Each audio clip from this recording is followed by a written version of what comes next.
I had an unfortunate accident and broke my leg, and my son stepped in to assist me. May has consistently held a peculiar sort of significance for me.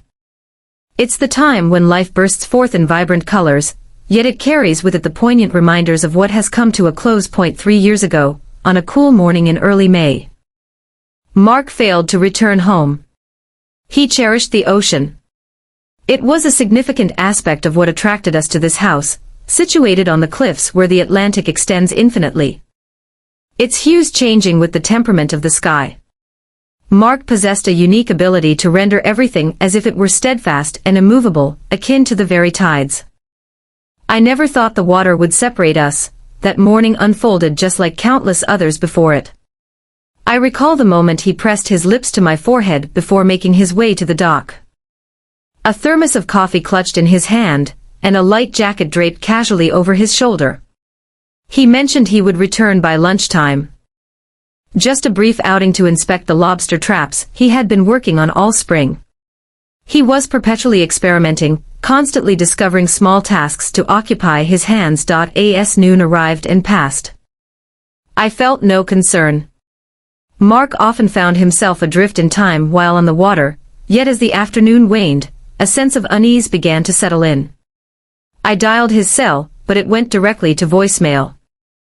I reassured myself that the signal was merely unreliable, as it frequently was by the shore. As evening approached, the light transformed into a warm golden hue, and the water lay still. Yet his boat remained absent from sight. I contacted the harbor master, and before long, a search party was assembled. They searched the shoreline, their flashlights slicing through the encroaching darkness, while I remained on the porch, gazing out at the vast, black sea, hoping someone would come and say it was all a mistake. Upon discovering the boat, overturned and battered, I distinctly recall thinking it couldn't possibly belong to him. Mark was overly cautious, excessively seasoned. He had spent his entire life on the water, intimately familiar with its rhythms and its perils. However, the boat belonged to him, and Mark was not accompanying it. It was suggested that a rogue wave was to blame, an event both sudden and unpredictable. A type of bizarre incident that catches you completely off guard. I was torn between feeling frustration towards the sea and directing my anger at Mark for not recognizing its true power. Ultimately, the fury transformed into something different. Something weightier and more burdensome to bear. For weeks after, I couldn't gaze at the water without sensing its mocking presence. How could it still be so beautiful, so unchanged, when it had taken everything from me? The waves that once gently lulled me to sleep now roared in my ears. It felt as if the ocean had claimed him, leaving me with nothing but its unyielding, infinite existence. The gathering was intimate, consisting of only close friends, and a handful of neighbors from the town. I can hardly recall what anyone mentioned. The entire day passed in a haze.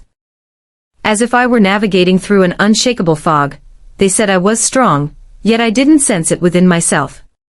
I felt empty, the type of emptiness that remains untouched by sympathy, meals, or even the slow march of time. Once Mark had left, I made an attempt to head back to Boston. That was the place we had called home for the majority of our marriage. The place where we had nurtured Matthew, yet, the city seemed stifling in his absence. Each street, each cafe, each familiar corner appeared to murmur his name. In the end, I gathered the remnants of our life there and returned to the house on the bluff. It was quite a challenge. In the initial months, I found it difficult to even venture outside. The ocean breeze cut through the air, while the silence of the house loomed heavily, yet, gradually, I began to discover a flow. I transformed the barn into a studio. A dream Mark had always hoped I would pursue, yet I had never found the time to do so. The task engaged my hands and sharpened my mind. I began instructing classes, initially with small groups. Just a handful of locals who had heard about the widow on the bluff crafting pottery. Observing the way others manipulate the clay, gently guiding it into a form that embodies both delicacy and resilience, was surprisingly soothing. It served as a reminder that life can still be shaped, even when it seems irreparably shattered. Yet, despite the studio, the garden, and the routines I've established, there are evenings when the silence becomes overwhelming. I will settle by the window with a cup of tea, gazing out at the dark sea, and experience this ache, this yearning for the life we once shared. It was far from flawless. Mark and I had our disagreements, just like anyone else. And we faced our own set of challenges, yet it belonged to us, and now it's only me. Matthew reaches out from time to time, though it's not very frequent. He's caught up in his life in New York, juggling his work, deadlines, relationships, and everything else that occupies his time. I comprehend. I truly do. I once shared his age, swept away in the tempest of striving to carve out my own identity, yet, there are moments when I question whether he recalls this place, this home where his childhood unfolded, where he discovered the joy of riding a bike and crafting sandcastles by the shore. Months have passed since I last saw him, and while I would never voice it, I find myself missing him. The space that separates us feels like a different form of absence, subdued yet equally agonizing.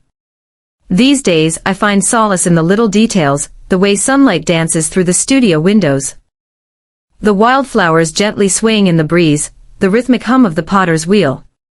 The sea continues to evoke a sense of awe within me, yet I have discovered how to coexist with its vastness. It's not a battle you can win. After all, one can only discover the art of coexistence, finding a personal rhythm amidst the relentless flow. This is my life now, tranquil and uncomplicated, constructed from the fragments of what used to be. It's not the existence I envisioned for myself, but it's the reality I've crafted. As I gaze at the horizon, where the water softly merges with the sky, I remind myself that this is sufficient. For today, that suffices. It was one of those breezy afternoons when the light danced on the waves, and the air carried a subtle fragrance of salt and blooming wild roses. I found myself in the garden, crouched low over a patch of goldenrod, attempting to extract stubborn weeds while being careful not to disturb the surrounding beauty. The origins. My hands were caked with dirt, and the wind kept tugging strands of hair loose from my ponytail when I heard it, the crunch of gravel on the driveway. I straightened up, my back objecting to the abrupt shift. They pivoted in the direction of the noise. I wasn't anticipating any visitors, as they were quite uncommon in this place. Shielding my eyes from the sun, I noticed a car pull in, and moments later, the door swung open. Matthew. For a brief instant, I found it hard to accept the reality of the situation. My son, Matthew, stood there, appearing so much older than I recalled. He existed. He was taller, broader in the shoulders, and his face bore a seriousness that was unfamiliar to me. Dark circles lingered beneath his eyes, and his suit jacket appeared rumpled, as if he had spent the night in it. He carried a lone duffel bag, with his tie carelessly crammed into the opening, hanging out as if he had thrown it there in haste. Matthew, I called, my voice trembling just a bit. He faced me, presenting a crooked smile that failed to illuminate his eyes. Greetings, Mother. I let the gloves fall from my hands and approached him, my mind racing to make sense of everything. The unexpected appearance of him here. As I approached, I lifted my hand to caress his face, gently sweeping a lock of his dark hair from his forehead. He hadn't shaved in a few days, and the stubble gave him an air of maturity, a stark contrast to a young lad who would dash barefoot through the vibrant wildflowers. You're here, I murmured, my voice quivering ever so slightly. Indeed, he remarked, his tone subdued. I trust that's acceptable. Absolutely, I replied swiftly, wrapping my arms around him in a warm embrace. He had a subtle scent of cologne and city air, a striking contrast to the salt and earth that adhered to everything here. He embraced me in return, but it was fleeting, uncertain, as if he had grown unfamiliar with this level of intimacy. As I withdrew, I engaged in an action I hadn't taken in many years. I leaned up and kissed him, cheek, just gently, as I did when he was a child. His skin radiated warmth, and I could sense the slightest trace of stubble brushing against my lips. You've matured, I remarked, the words escaping me unbidden. I reached out, smoothing the crease on the The shoulder of his jacket. I mean, I understand you're grown, but looking at you now, I found myself trailing off, shaking my head. You seem significantly taller than I recall. When did that occur? He chuckled gently, and for the first time, I caught a glimpse of the boy he once was. I haven't changed at all since I was 19. Mom, you seem taller, I remarked with a casual shrug, pretending to brush away some non-existent lint from his sleeve. His smile dimmed a bit, and he cast a look beyond me toward the house. It seems like quite some time has passed, doesn't it? I said, stepping aside to let him follow me toward the porch. Come on, let's take you inside. Matthew ascended the steps with his bag in tow. And I found myself unable to resist.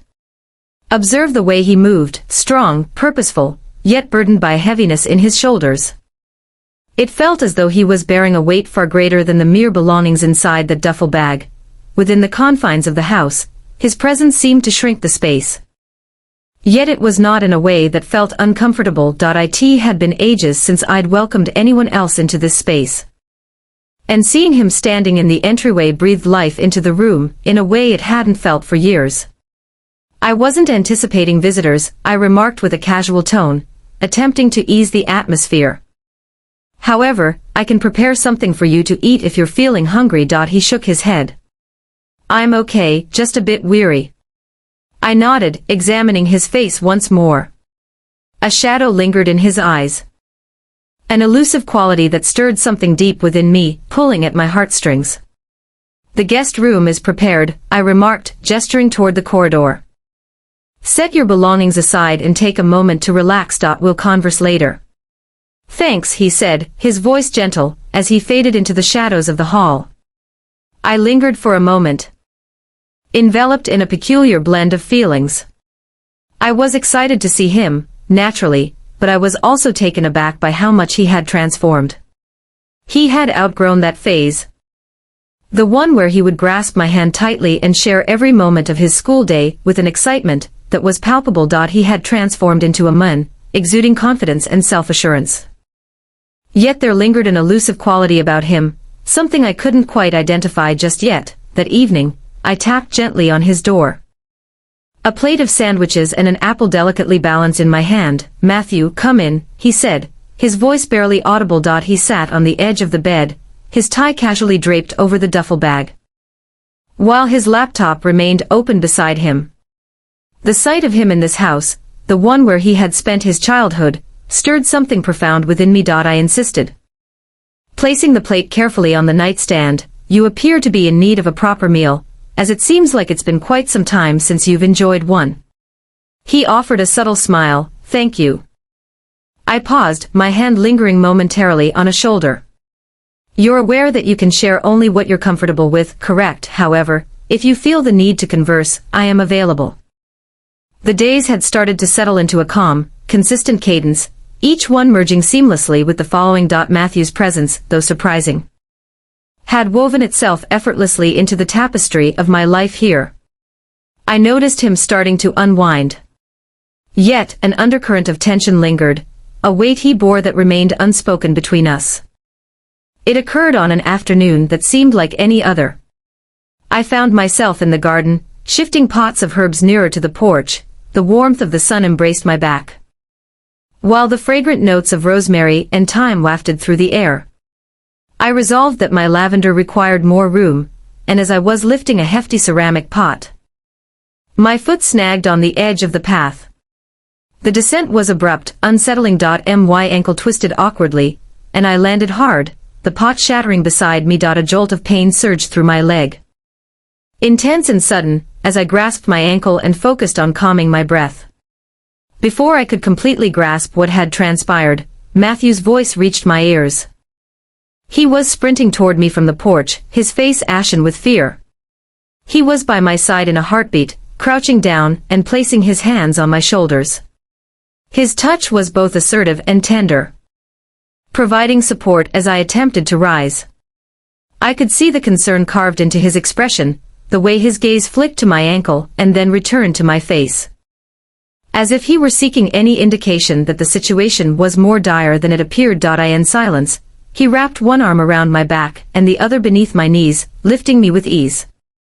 I attempted to object, muttering something about being okay, yet the ache in my ankle told a different story. He lifted me into the car, his hold firm. His jaw clenched with a resolve that quelled any objections. The journey to the clinic was serene, punctuated only by the soft hum of the engine and my intermittent hisses of discomfort as the car jolted over bumps. I sensed the weight of his unease, the way his hands clutched the wheel. A bit too firmly, his gaze darting toward me from time to time. The examination at the clinic was both quick and comprehensive. He examined my ankle with a series of pokes and prods, each one causing me to wince, before ultimately revealing his conclusion. A slight sprain, everything is intact, no significant harm done, just some rest, ice, and elevation needed. Matthew appeared to unwind at those words, the tension in his shoulders loosening just a bit, yet he maintained his vigilance, not allowing himself to relax fully until we returned home. He assisted me out of the car and into the house, his arm supporting me as I made my way to the couch with a limp. Once I was settled with my leg propped up in the kitchen, returning moments later with an ice pack and a glass of water. I observed him as he knelt by the couch, meticulously positioning the ice pack on my ankle. There was something profoundly gentle, so open and sincere in the way he cared for me that it made my heart ache. As he adjusted the ice pack, his hand brushed against mine, and I reached out impulsively. Resting my fingers on his shoulder, the fabric of his shirt radiated warmth from the sun, and I sensed the strength within him, the subtle resilience of a man who had endured more than he revealed. "Thank you," I said softly, my voice barely above a whisper. He gazed up at me then, his eyes locking onto mine, and in that instant, everything changed. The distance that once separated us began to fade, revealing not only my son, but the remarkable man he had grown into, strong, steadfast, and profoundly compassionate, without a second thought. I leaned in his direction, and he inched closer as well, as if compelled by an invisible pull. It was instinctive, effortless, and before I realized it, my lips met his. It was gentle at first, a brief caress that stayed with me longer than I anticipated. As I withdrew, my heart raced, and I noticed the astonishment in his eyes reflected in my own. Yet, rather than retreating, he drew closer once more, his hand lightly grazing my cheek as our lips met. This kiss was more profound, filled with conviction, and it left me gasping for air. The kiss concluded as softly as it had started, and he leaned his forehead against mine for a brief moment, his hand lingering on my shoulder. His expression revealed a vulnerability I had never noticed before, an unfiltered honesty that caused my chest to tighten. I was at a loss for words, unsure of how to make sense of the moment that had just unfolded. Yet, the warmth in his gaze conveyed a silent understanding, suggesting that words were unnecessary for now, that night. As I reclined on the couch with my leg elevated and the house enveloped in the warm glow of a setting sun, I found myself unable to cease the replay of that moment in my thoughts. It was completely unforeseen, entirely different from anything I had envisioned.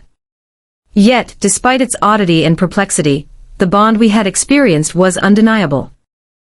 It was a delicate and fresh experience, one that filled me with a mix of excitement and fear simultaneously.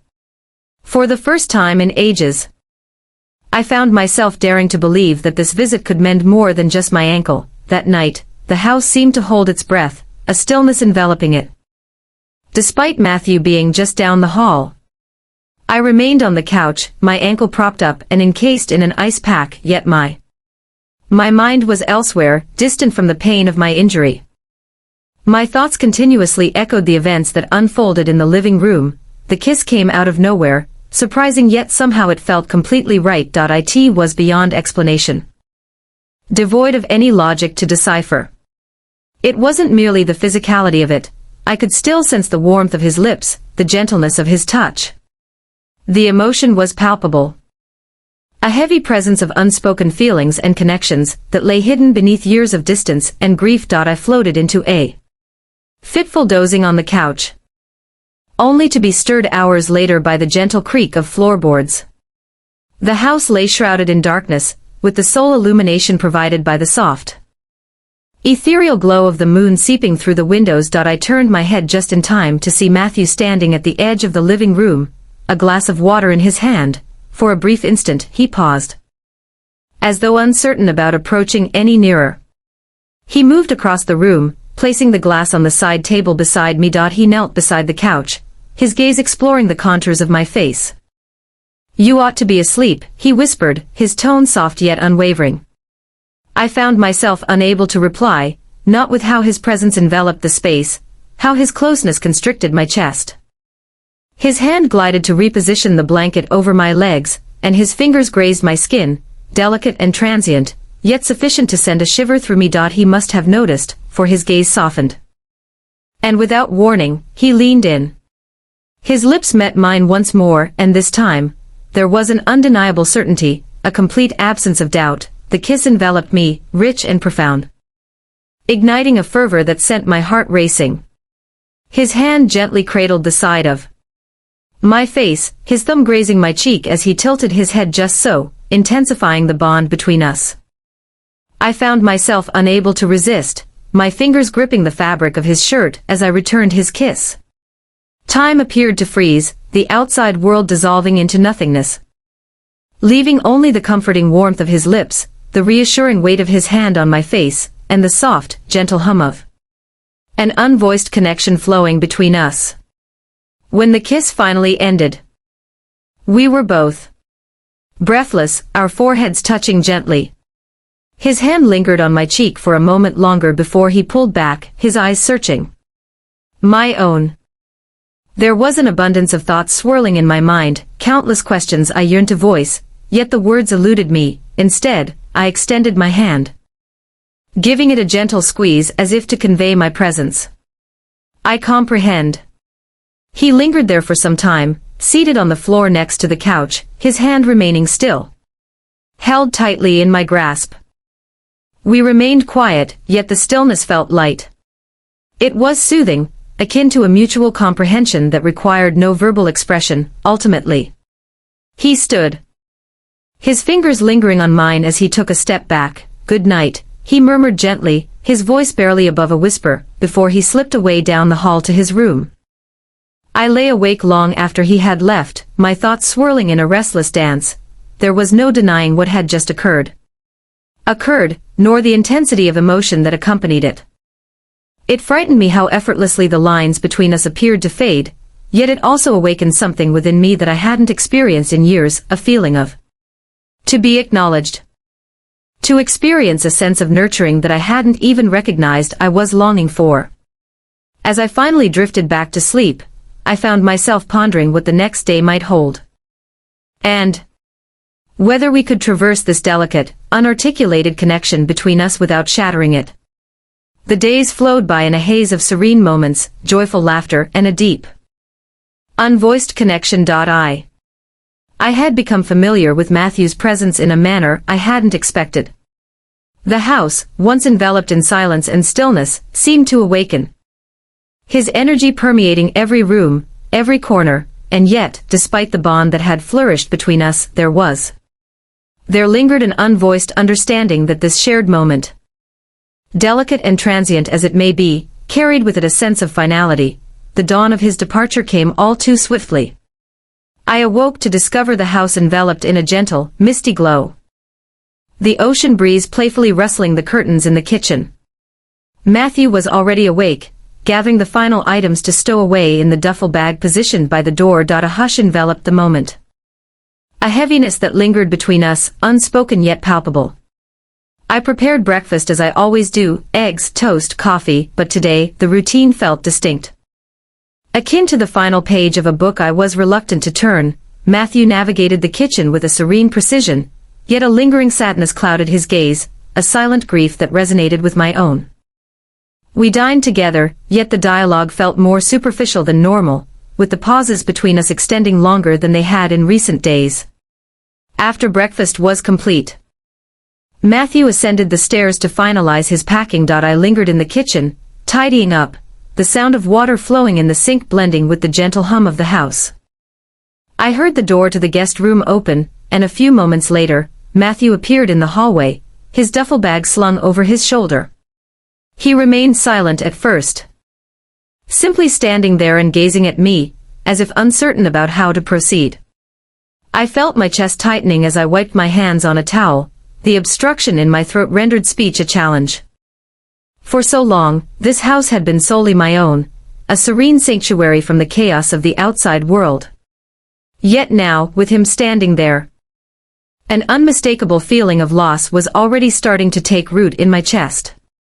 I approached him gradually, every step feeling more burdensome than the one before. As I approached him, I rested my hand on his arm, the familiar warmth of his skin beneath my fingers evoking a blend of comfort and pain all at once.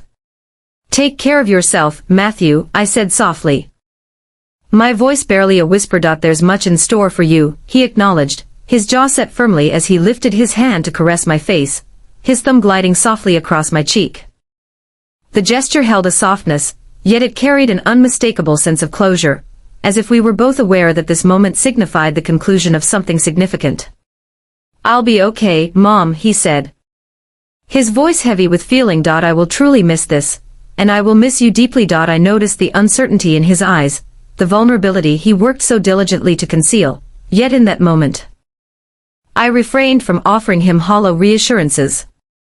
Instead, I lifted my hands and gently cradled his face, holding him for a lingering moment, sensing the rhythm of life beneath his skin, the warmth radiating from him.